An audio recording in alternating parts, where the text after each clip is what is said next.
Hey guys, how's it going? Welcome to this video.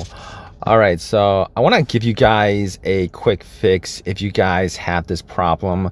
Now, if you guys have this problem, you'll probably think that this is like a huge fix.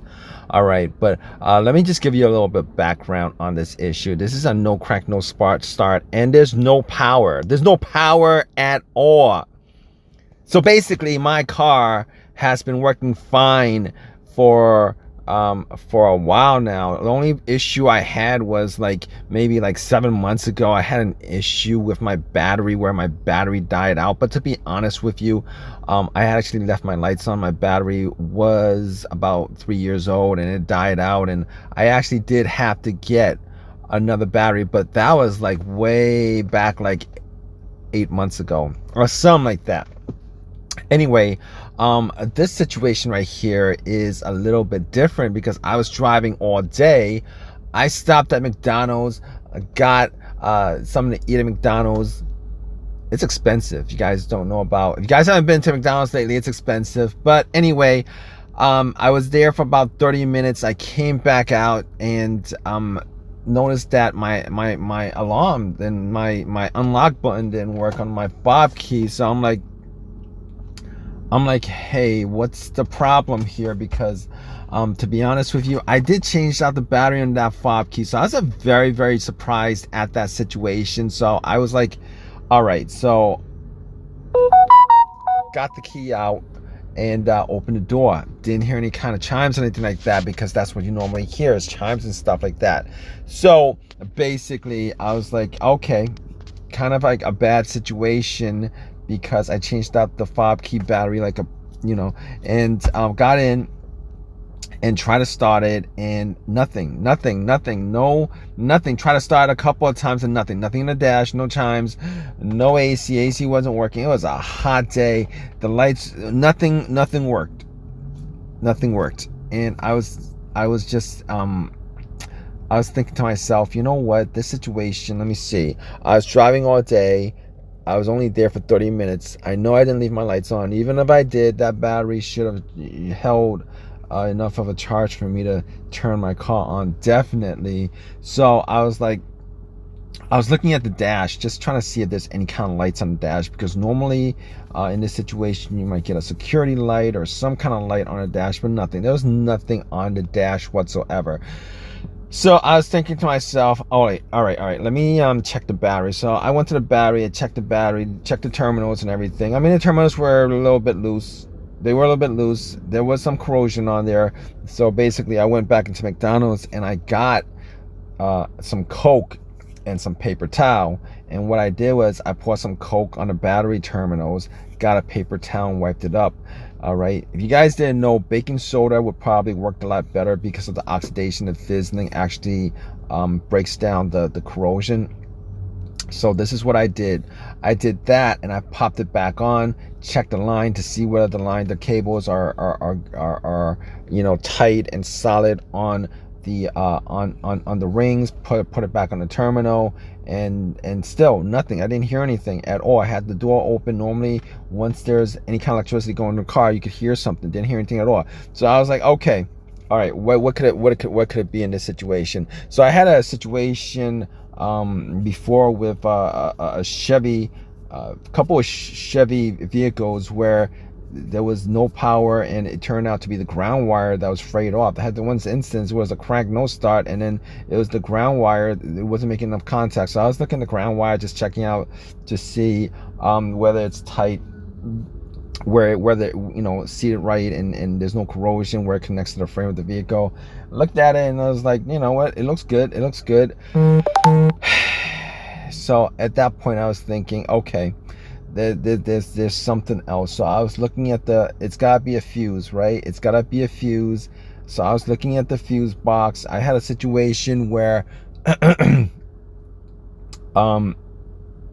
be honest with you, before that I was like, all right, let me see if it'll crank up with a jump.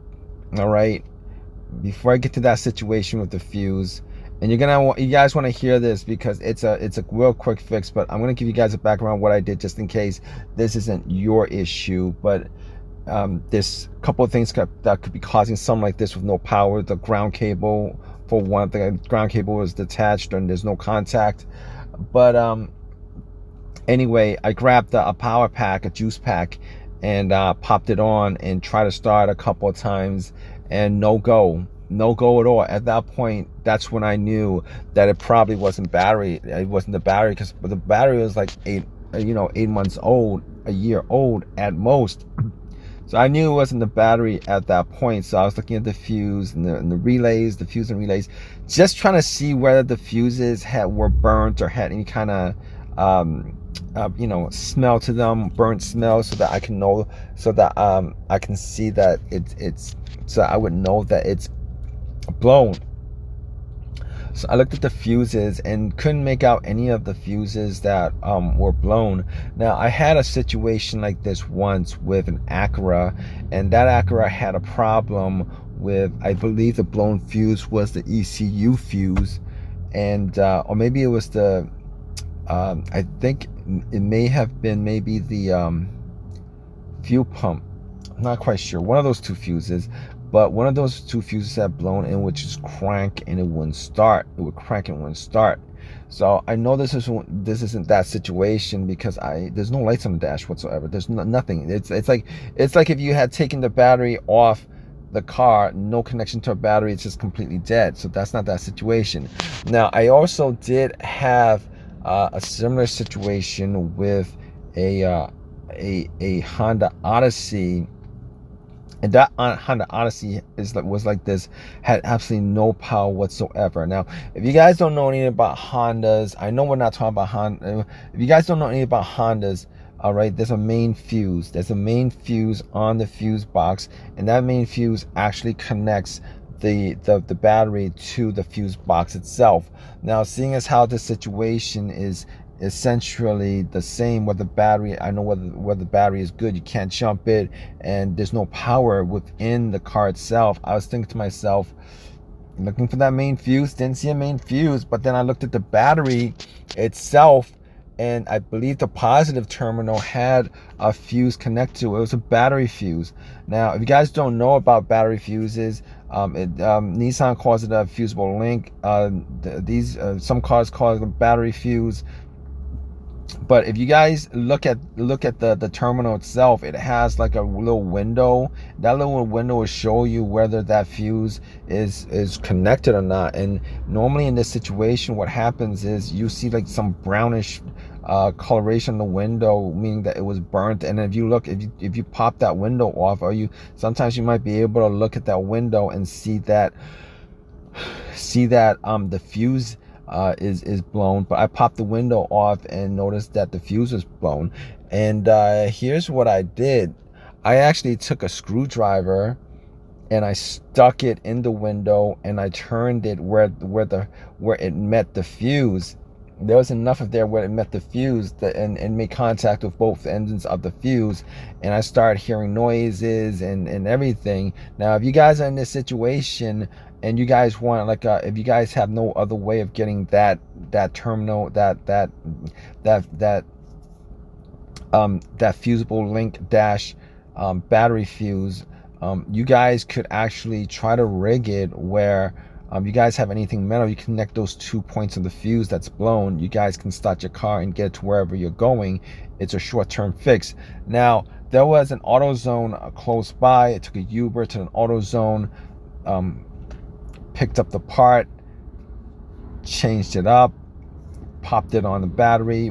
As soon as I popped it on the battery, I heard lots of noises coming on inside my car, and went in, started, and it started up right away. So at that point, I knew that it was the battery fuse that was the problem. Solved my issue. Didn't need a tow.